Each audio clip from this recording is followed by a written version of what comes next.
Area আপু নাকি ঘুমাচ্ছে, আর আবির ভাইয়া আর আমার ভাইয়াকে আনতে গেছে। ইচ্ছে লাফিয়ে উঠে বসে বলল, কি? তোর ভাই কেন আসবে? কাকিমুনি আসতে বলেছে তাকেও। ইচ্ছে কিছু বলবে তার আগেই ওহির ফোনে কল আসলো। ওহি দেখার আগেই ইচ্ছে ফোন নিয়ে নিল। দাঁড়া, আমি কথা বলবো, দেখি তোর ভয়েস চিনে কিনা। বলল, বলে রিসিভ করে কানে ধরতে ও পাশ থেকে বাজখাই গলায় কেউ বলে উঠল। এত সময় লাগে তোর ধরতে? ইচ্ছে কিছুটা থতমত খেয়ে ধীরে ধীরে বলল, আপনি তো আমাকেই ভুলে গেছেন। মনে রাখবো কেন? কে তুই? আমি ওহি। রঙ্গন ধমক দিয়ে বলল। ঢং না করে তোর বান্ধবী গিয়ে ফোন দেয়। ইচ্ছে অপমানিত বোধ করলো, সাথে সাথে ফোন দিয়ে দিল ওহিকে। ওহি ফোন নিয়ে বলল, আপনি ওকে এভাবে বললেন কেন? ও কষ্ট পেয়েছে, সরি বলেন তাড়াতাড়ি।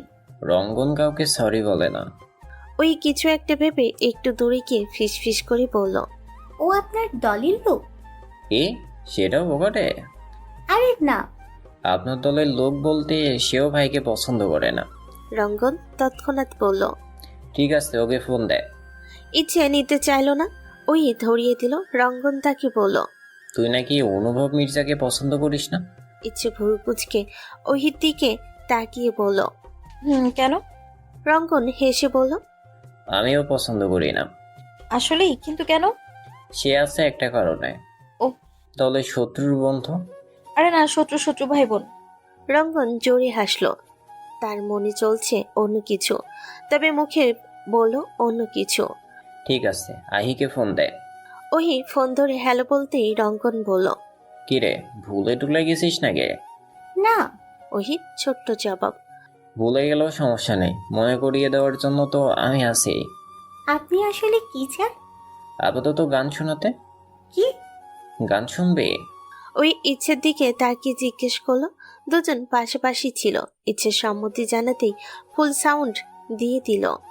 তুমি না ডাকলে আসবো না, কাছে না এসে ভালোবাসবো না, দূরত্ব কি ভালোবাসা বাড়ায় নাকি চলে যাওয়ার বাহানা বানাই? দূরের আকাশ নীল থেকে লাল, গল্পটা পুরনো ডুবে ডুবে ভালোবাসি। তুমি না বাসলেও আমি বাসি, আর ডুবে ডুবে ভালোবাসি। তুমি না বাসলেও আমি বাসি। গান শেষ হওয়ার আগে কেউ দরজায় দাঁড়িয়ে ডাক দিল, ওহি। সাথে সাথেই ওই ফোন কেটে রেখে দিল। একে অপরের দিকে তাকে ইশারা করলো।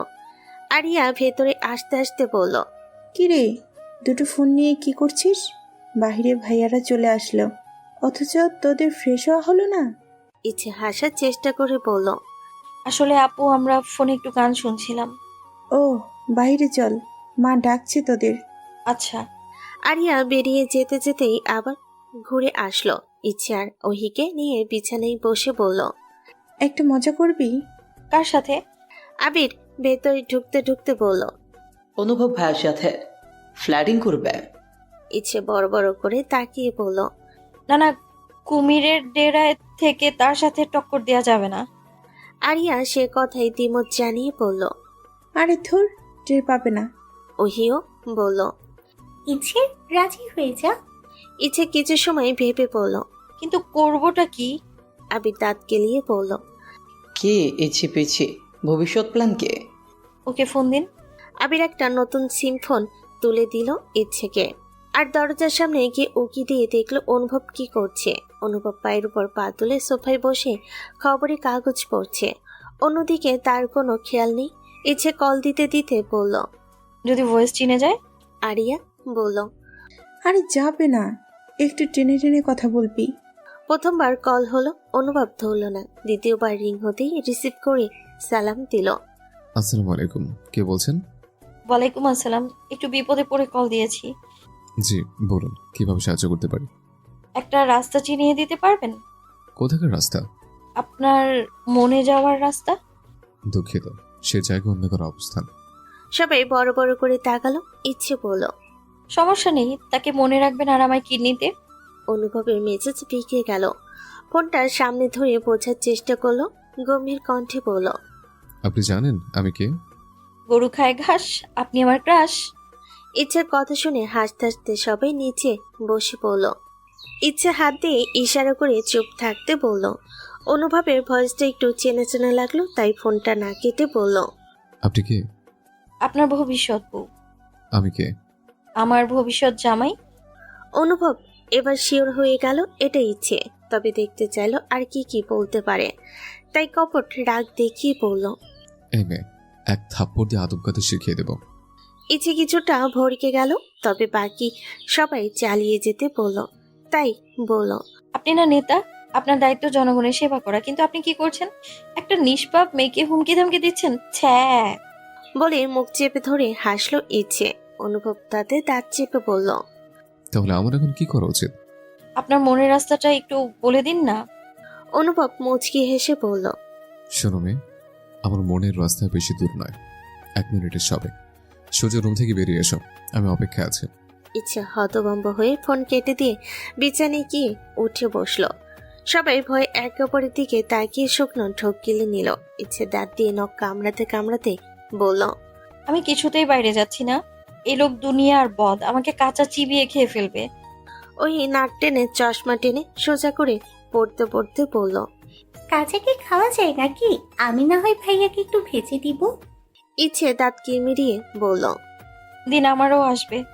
ইচ্ছে ফোন কাটতেই অনুভব হাসলো, বিড়বিড় করে বলল। শোনো মেয়ে, তোমার চিঠিগুলো বড্ড মিস করে তোমার এমপি মশাই। আর দাও না কেন? আবিদের আসতে দেরি হচ্ছে এজন্য আকলিমা বেগম নিজে এবার আসলেন। সব কয়টাকে টেনে নিয়ে গেল। অনুভব তাদের বসতে বলল, কিন্তু সে স্বাভাবিকভাবে বলল সবাই স্বাভাবিক থাকতে পারল না। সবাই এসে অবাক হলো। সেদিকে অনুভব পাত্তা না দিয়ে সবার সামনে ওহিকে বলল। রঙ্গনকে তোর হসপিটালে নিয়ে গেছিলে? ভাইয়ের প্রশ্নে ওহি রীতিমতো শীতের দিনও ঘামতে শুরু করলো। উত্তর কি দিবে না বুঝে ইচ্ছের দিকে তাকালো। এমনটা না যে সে অনুভবকে প্রচন্ড ভয় পায়, সে জানে তার ভাই তাকে অসম্ভব ভালোবাসে। ওই তখনই ভয় পায় যখন সে কোনো ভুল করে। অনুভব তাকে বলেছিল রঙ্গনের থেকে দূরে থাকতে, কিন্তু চাইলে কি সবসময় সবকিছু মন মতো হয়? না, হয় না। ওই ভাবুক দৃষ্টিতে তাকিয়ে রইল। অবস্থা অন্যদিকে যাচ্ছে বুঝে সামনে এসে দাঁড়ালো ইচ্ছে। মুচকি হেসে বলল। সেদিন কোচিং থেকে ফেরার সময় দেখি রাস্তায় একটা লোক রক্তাক্ত অবস্থায় পড়ে আছে। এগিয়ে যেতেই লোকটাকে কেমন যেন চেনা চেনা লাগলো, তবে পুরো মুখে রক্ত লেগে থাকা সেদিকে পাত্তা না দিয়ে আমরা তাকে হসপিটালে নিয়ে যাই। একজন সুনাগরিকের দায়িত্ব একজন বিপদগ্রস্ত মানুষের পাশে দাঁড়ানো। তবে প্রথমে না চিনলেও হসপিটালে যাওয়ার পর তার ফেস পরিষ্কার করতেই চিনতে পারি। তাকে আমি রাস্তাঘাটে বেশ কয়েকবার দেখেছি, তবে ঠিক মনে পড়ছিল না আমার। সে যাই হোক, তারপর তাকে সেখানে ভর্তি করে চলে এসেছি। কিন্তু আপনি হঠাৎ জিজ্ঞেস করলেন যে কোনো সমস্যা। অনুভব চুপচাপ মনোযোগ সহকারে ইচ্ছে কথাগুলো শুনল। কথা শেষ হতেই অনুভব ধীর গলায় বলল। না, তবে অসুস্থ ব্যক্তি হসপিটালে নিয়ে গিয়ে তোমরা ভালো কাজ করেছো। ওই এবার কথা বলল। কিন্তু ভাইয়া তুমি কি করে জানলে? চয়ন একটু দরকার হসপিটালে গিয়েছিল, সেখানে নাকি তোদের মতো কাউকে দেখেছে। তোর কাছে পৌঁছাতে পৌঁছাতে নাকি হসপিটাল থেকে বেরিয়ে পড়েছিলে, তাই কিছু জিজ্ঞেস করতে পারেনি। তবে যে কেবিন থেকে বের হয়েছিস সেখানে ওকে দিয়ে দেখেছে রঙ্গন শুয়ে আছে। আমাকে জানালে ভেবেছিলাম তোকে জিজ্ঞেস করব, কিন্তু কাজের চাপে হয়ে ওঠেনি। আজকে তোদের দেখে মনে পড়লো। ইচ্ছে আর ওই দুজনে হাঁপ ছেড়ে বাঁচল। একে অপরের দিকে তাকিয়ে চোখে চোখে কিছু একটা ইশারা করলো। জিনিসটা নজর এড়ালো না অনুভবের, তবুও কিছু বলল না। হঠাৎ আকলিমা বেগম শাড়ির আঁচলে হাত মুছতে মুছতে এগিয়ে এসে বললেন। কি রনু বেটা, তোরা কি রঙ্গন বেটার কথা বলছিস? না, 1 কাপ কফি বানিয়ে দিবে কাকিমণি? কেন দিব না, এক্ষুনি আনছি, দাঁড়া। যেভাবে এসেছিলেন আবার সেভাবেই চলে গেলেন। তবে কৌতূহলী হয়ে তাকিয়ে রইল ওহি আর ইচ্ছে। এই রঙ্গবেটা আবার কে তাদের মাথায় ঢুকলো না। তবে এই বিষয় নিয়ে কেউ আর কোনো কথা বলল না। সবাই গিয়ে একসাথে নাস্তা করতে বসলো। আবির খেতে খেতে ইচ্ছেকে উদ্দেশ্য করেই বলল। তা ইচ্ছে তোমার কেমন ছেলে পছন্দ? ইচ্ছে লুচি চিবোতে চিবোতে বলল। আপাতত ঢাবি। আপনার শ্বশুর বাড়ি? আরিয়া বলল। ভার্সিটিতে ওঠার সাথে সাথে বিয়ে করে নিবি নাকি? তো কি আশেপাশে মানুষের মতো সন্ন্যাসী নিব? অনুভব এত সময় চুপচাপ খাচ্ছিল, তবে কথাটি যে তাকে উদ্দেশ্য করে বলা হয়েছে বুঝতেই আর চোখে ইচ্ছের দিকে তাকালো। সবাই মুখ টিপে হাসলো। আবির আবার জিজ্ঞেস করলো, তাহলে তো আমাকেও তোমার পছন্দ? রাজনীতি না করা সব ছেলেই আমার পছন্দ। ইচ্ছে মাথা নাড়িয়ে সম্মতি দিল। ওহি খেতে খেতে বলল, তোর কবিতা দিয়ে তোর পছন্দ বোঝাতো দেখি। যাকে দেখে সবাই বলবে মার হাবা, সেই হবে আমার বাচ্চার বাবা। অনুভব অস্পষ্ট স্বরেই বলল, সকাল বিকাল 3টে করে থাপ্পড় দিলে এমন উল্টোপাল্টো কবিতা বলা বের হয়ে যাবে। এভাবেই কথা বলতে থাকলো চারজন। সব কথা যে অনুভবকে শুনিয়ে শুনিয়ে এই বিচ্ছুগুলো বলছে তা বুঝে চুপ করে রইল। আরিয়া আবার বলল, জানিস ইচ্ছে, তোকে আমার এত ভালো লাগে, আমি যদি ছেলে হতাম তাহলে তোকেই বিয়ে করে নিতাম। অনুভবের হঠাৎ কাশি উঠে গেল। ওই ঝটপট পানি এগিয়ে দিল। অনুভব তা ঢকঢক করে খেয়ে সবার দিকে একবার করে তাকিয়ে গম্ভীর কণ্ঠে বলল, খাওয়ার সময় এত কথা কিসের তোদের? শেষ। কেউ আর কোনো কথা বলল না। কথা বলেই বিপদ। অনুভব তর্কে জন পছন্দ করে না, তাই সবাই 100 কথা তার এক কথার সমান। খাওয়া দাওয়া শেষ করে অনুভব রেস্ট নিতে গেল, আর বাকি সবাই আড্ডা দিতে গেল ছাদে। কি গো বিবিজান, মন খারাপ? মায়া ডেরে কতদিন দেখি না, বাড়িটা কেমন শূন্য শূন্য লাগে। অথচ বাড়িতে থাকলে সব সময় বকাঝকা করো। তুমি শুধু আমার গাল মন্দটাই দেখলা, আদর ভালোবাসাটা দেখলা না। শফিক সাহেব হেসে বলেন, এই তো দেখছি। তুমি তারে মিস করতেছো না? শফিক সাহেব কিছু সময় চুপ রইলেন, অতঃপর বললেন, করেছি। তাহলে কেন তাকে বাড়ি আসতে নিষেধ করলা?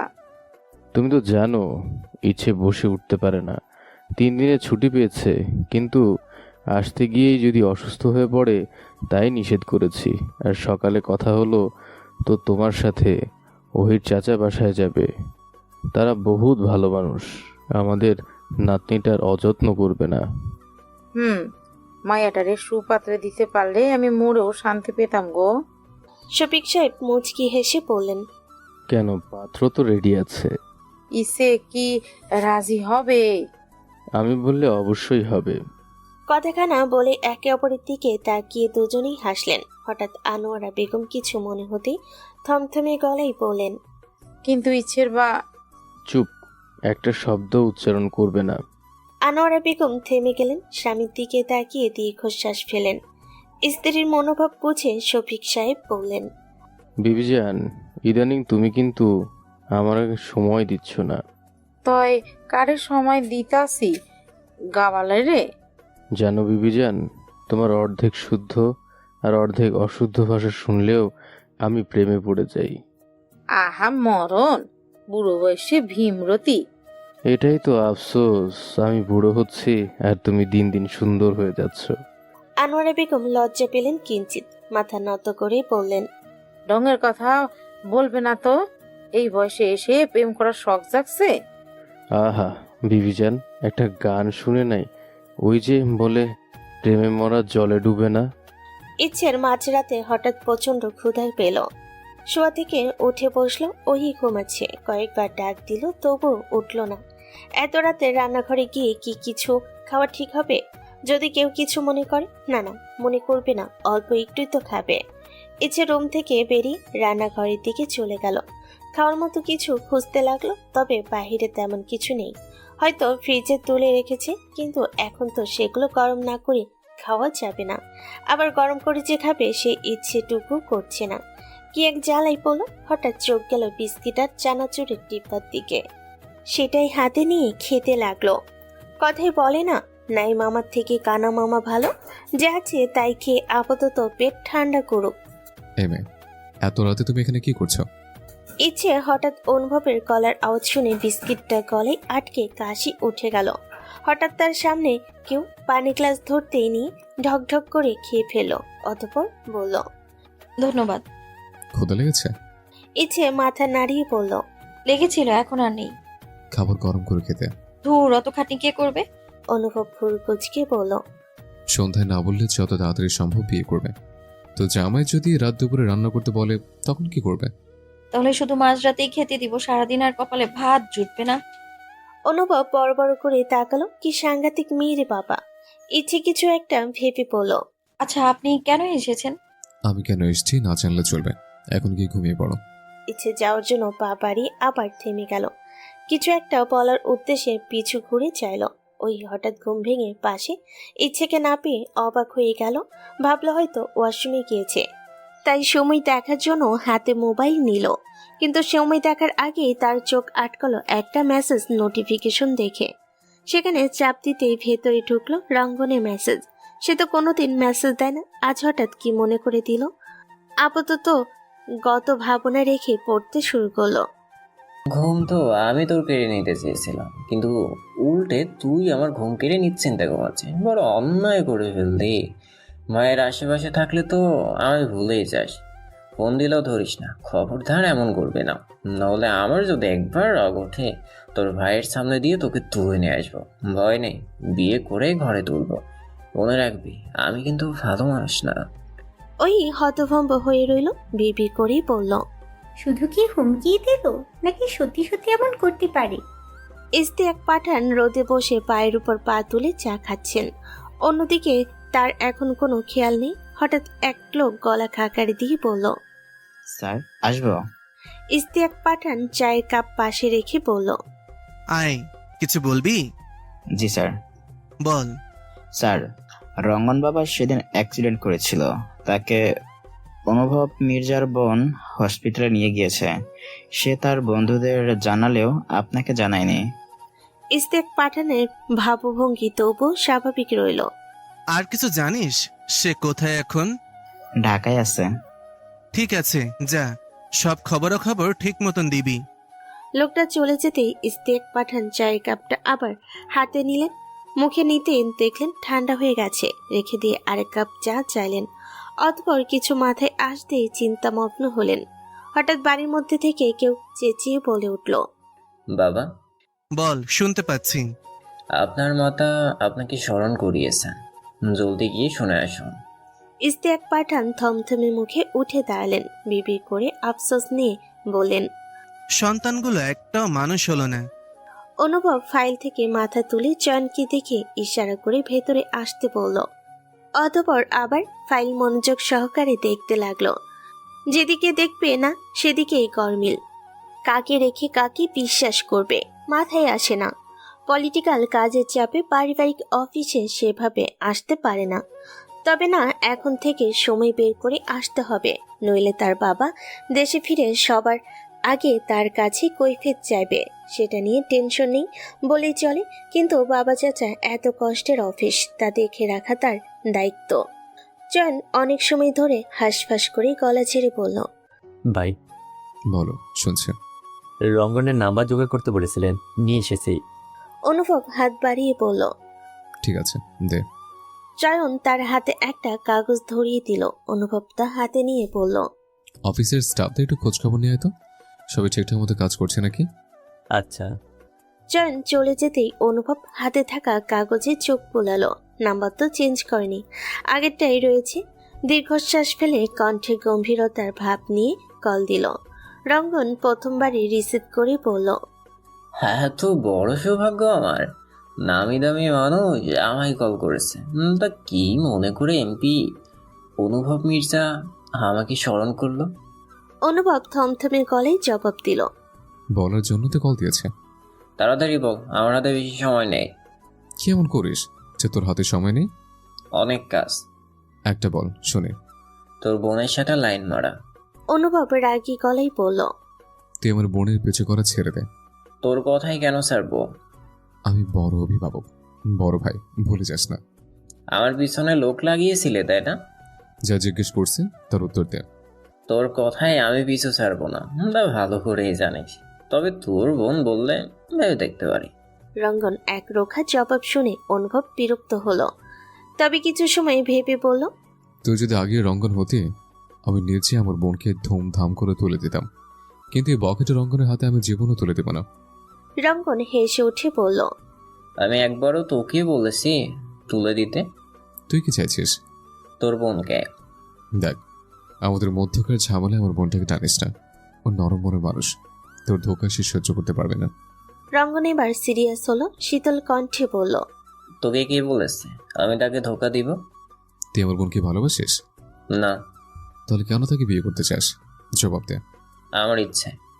অনুভব প্রচন্ড রেগে গেল, তবে একটা শব্দে তার অন্য কিছু মাথায় আসলো।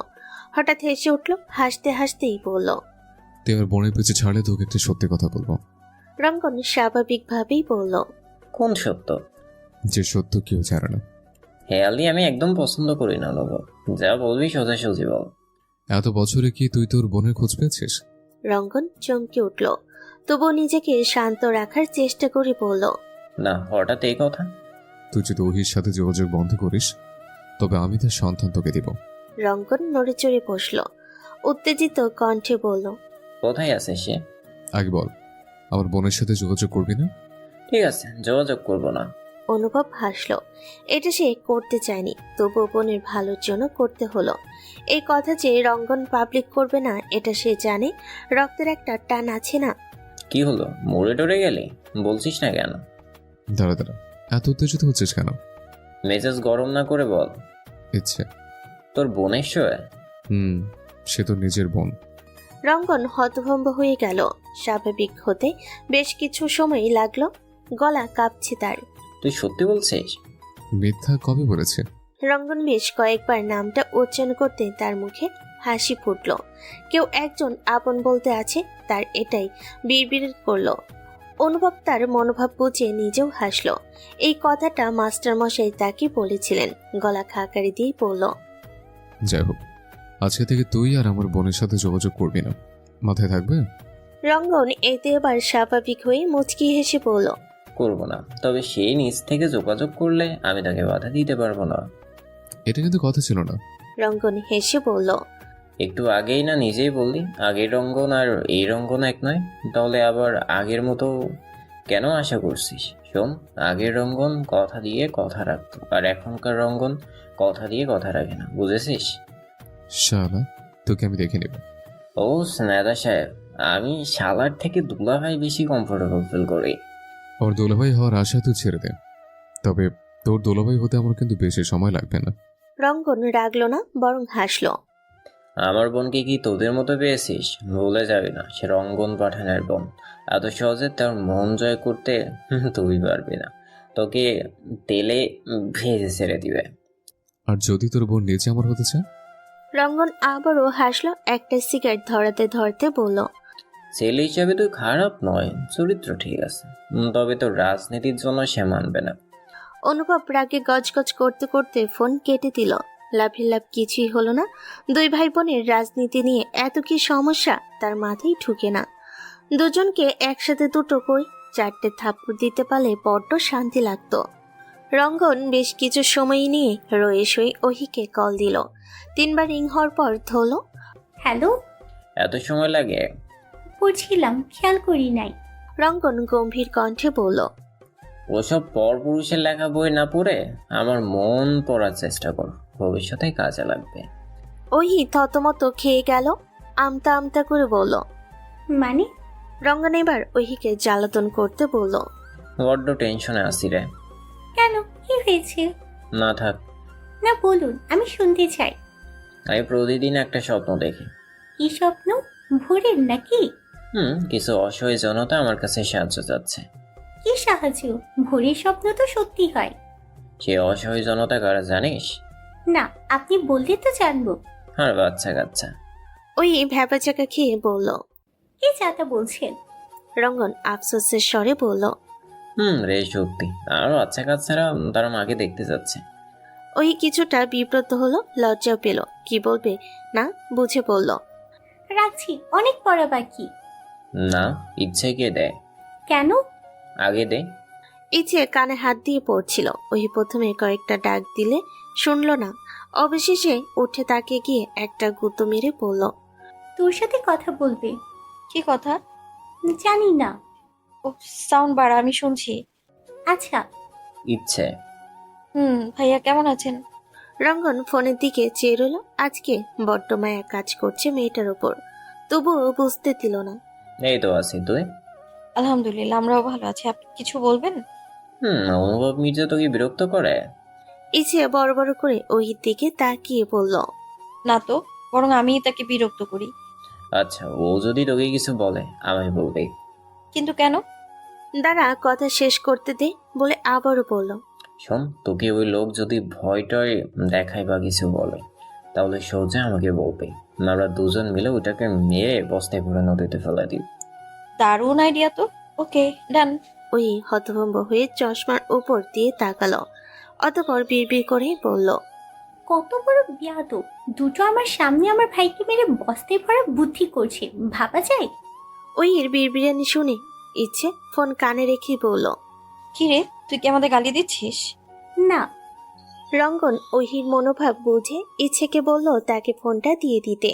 ওহি নিল, তবে কানে ধরে চুপ করে রইল। রঙ্গন নিজেই কথা বলল। শোন, আজকের পর আমি আর তোকে ফোন দিব না। ওহি অবাক হয়ে বলল, কেন? আজকের পর থেকে তুই আমাকে ফোন দিবি, বুঝেছিস? ওহি রেগে গেল। কি পেয়েছেটা কি?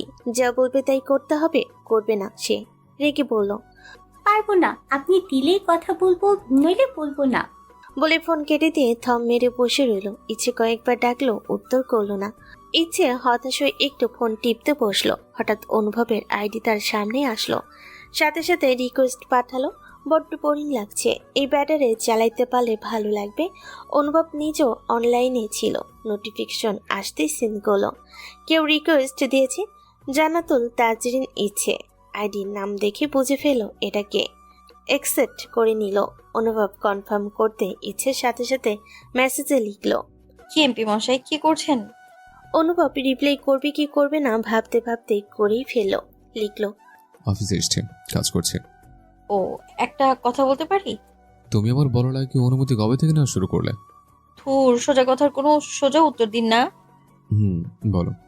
আপনি পলিটিক্স করে কত টাকা সরিয়েছেন? অনুভব রাগে ইমোজি দিয়ে লিখলো, এই মেয়ে, আমাকে তোমার এমন মনে হয় রাজনীতি ছাড়া আর কিচ্ছু বলতে পারো না? ইচ্ছে হাসলো, হেসে আবার লিখলো, পারি বলবো। রিপ্লাই আসলো না, তাই ইচ্ছে আবার লিখলো, আপনি এখনো পর্যন্ত কয়টা প্রেম করেছেন? একটাও না। কেন? সময় পাইনি। ইচ্ছে মুখ ভেঙচি দিয়ে লিখলো, এমন খুশটা পেশায় নিয়োজিত থাকলে কোনো মেয়েই বা প্রেম করবে আপনার সাথে? এই মেয়ে, তুমি জানো আমি প্রতিদিন কতগুলো করে প্রপোজ পাই? না, জানি না। অনুভব বেশ অনেকগুলো মেসেজ রিকোয়েস্ট সস পাঠিয়ে লিখলো। এবার দেখো। ইচ্ছে খুঁটে খুঁটে দেখলো, কোনো মেয়েকে রিপ্লাই করেনি। কিছু একটা ভাবলো, অতঃপর লিখলো, ফেসবুকে কি রিয়েল প্রপোজ বোঝা যায়? সব কটা ফেক আইডি মনে হচ্ছে। অনুভব বিরক্ত হয়ে আর রিপ্লাই করলো না। ইচ্ছে হাসতে লাগলো, হাসতে হাসতে লিখলো, এমপি মশাই, গান শুনবেন? বলো, শুনছি।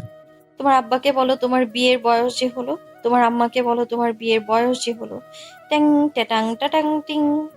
অনুভব রাগী ইমোজি দিয়ে লিখলো, শোনো মেয়ে, আমাকে রাগিয়ে তুমি কিন্তু শান্তিতে থাকতে পারবে না। আজীবন এমন ফালতু গান বলা বের হয়ে যাবে। কিন্তু তা ইচ্ছে দেখলো না। আগে ফোন অফ করে রেখে দিল। হাসতে হাসতে বিছানায় গড়াগড়ি খেতে থাকলো।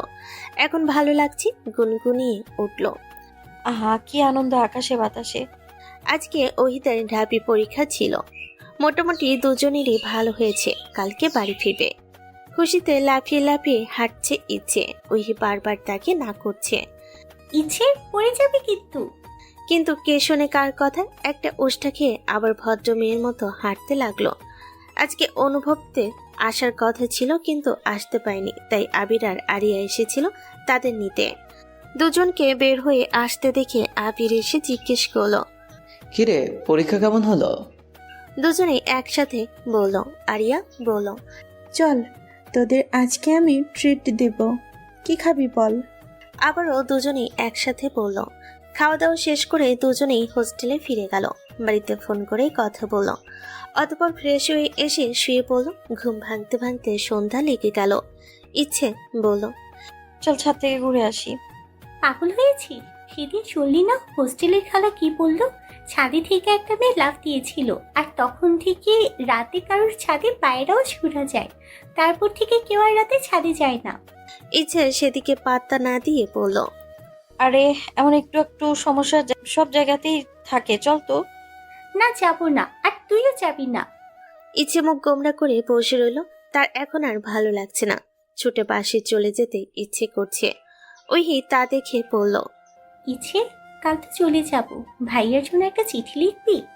ইচ্ছে উঠে দাঁড়ালো, টেবিলে বসতে বসতে বলল, তোর ভাইকে এবার এমন চিঠি লিখবো না, দেখেই অক্কা পেয়ে যাবে। ওই সেদিকে পাত্তা না দিয়ে প্রশ্ন মিলাতে বসলো। এইভাবেই বেশ অনেকটা সময় চলে গেল। রাতে খাওয়া দাওয়া করে দুজনেই শোয়ার প্রস্তুতি নিচ্ছিল। এমন সময় রঙ্গন কল করলো। ওহি ধরতেই পড়ল। বেলকুনিটায়। ওহি হাতে থাকা ঘড়িতে সময় দেখে নিল 11টা বাজে। হতভম্ব হয়ে পড়ল। কেন? তুই আসবি নাকি আমি ভিতরে যাব? এই না না, আসছি। ওহি দৌড় বেলকুনিতে গিয়ে দাঁড়ালো। অতটা বড় না, ছোট্ট একটা বেলকুনি, কোনো গাছগাছালি কিচ্ছু নেই। তারা লাগাবে সে সময় পায়নি। শুধু কাপড় চোপড় মেলতে আসে দুজনে, তাছাড়া সেভাবে আসা হয়নি। মূলত চাপা হওয়াতে দুজনের কারোরই পছন্দ হয়নি। আরেকটা কারণ আছে, এখানে দাঁড়ালে রাস্তার মানুষ দেখা যায়, এমনকি তারা তাকালেও দেখতে পাবে। এর জন্য সচরাচর আসে না তারা। ওই উকি ঝুঁকি মেরে দেখতে লাগলো। হঠাৎ রাস্তার ল্যাম্পপোস্টের সাথে কাউকে দাঁড়িয়ে থাকতে দেখলো। চেহারা বোঝা না গেলেও পোশাক দেখে বুঝে ফেল। এক হাতে ফোন, অন্য হাতে সিগারেট। রঙ্গন এবার কথা বলল। অবশেষে খুঁজে পেলি তাহলে আমাকে? আপনি এত রাতে কেন এসেছেন? তোকে বলতে হবে? আমি ভেতরে চলে গেলাম। না দাঁড়া বলছি। বলুন। তোকে দেখতে এসেছিলাম। ওই প্রসঙ্গ পাল্টে বলল, কালকে চলে যাব। ও, একটা গান শোনাবেন? আসলে বাড়ি গেলে তো এভাবে আর কথা হবে না, শোনাবেন? রঙ্গন দাঁত কিরমির করেই বলল, কথা হবে না মানে? তুই ফোন না ধরলে তোর ভাইকে ফোন দিব, মনে রাখিস। ওই চমকে উঠল। কিছু বলার আগেই রঙ্গন গান ধরল। আমার ভিনদেশি তারা একা রাতেই আবেশে, তুমি বাঁচলে এক তারা আমার সিলেকোঠার পাশে। ঠিক সন্ধ্যা নামার মুখে তোমার নাম ধরে কেউ ডাকে, মুখ লুকিয়ে কার বুকে তোমার গল্প বলো। আমার রাত জাগা তারা, তোমার অন্য পাড়াই বাড়ি। আমার ভয় পাওয়া চেহারা, আমি আদতে আনারি। আপনি এত সুন্দর গান কই থেকে শিখেছেন? শিখিনি কখনো। ও জানেন, ভাইও ভালো গান গায়। আমি শুনতে চেয়েছি, একদম তার কথা আমাকে বলবি না। এত রাগ কেন আমার ভাইয়ের উপর আপনার? তাই আগে বলুন তো। রঙ্গন কথা ঘুরিয়ে বলল, তোর ভাই আজকে আমাকে কল দিয়েছিল। কি বলেছে জানিস? তোকে নিয়ে পালাতে। কি? অসম্ভব। রঙ্গন মুচকি হেসে বলল, আজ ফাগুনি পূর্ণিমা রাতে চল পালায় যায়, আহা।